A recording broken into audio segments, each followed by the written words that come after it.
अलि मेरो छोरो निक्लेन भने पनि कहिले कहिले छुटछारी निकालिदिनु ल हुन्छ दसैँमा छुटछारी बाबु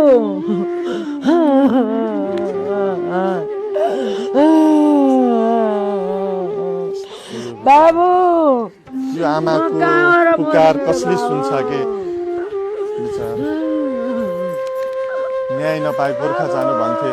न्याय नपाएर सिंहदरबार पुगिसक्नु भएको छ रवि लामिछानेलाई सुद्धा भेटिसक्नु भएको छ तर रवि लामिछानेले भेट्न सुद्धा मान्नु भएन छ के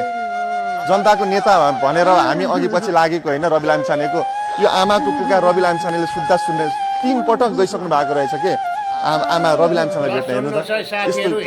राम्रोसँगले रवि लामिछानेका झोले साथीहरूले राम्रो गरी चिन्नु पर्छ रवि लामिछानेलाई मेरो छोरो निकालिदिनु न रवि लामिछानेका पेटमा छैन यही भिडियोले प्रमाणित गर्छ रवि लामिछाने कस्तो व्यक्ति हो भनेर आमाको आँसु बाबु यति बगिरहेको छ आमा यति धेरै रुनु भएको छ हामीले के गर्न सक्छौँ कि बिचरा होइन हामी एउटा आम मान्छेले गर्न केही सक्दैनौँ गर्न सक्ने भए त बिचरा निर्दोष छ के उहाँको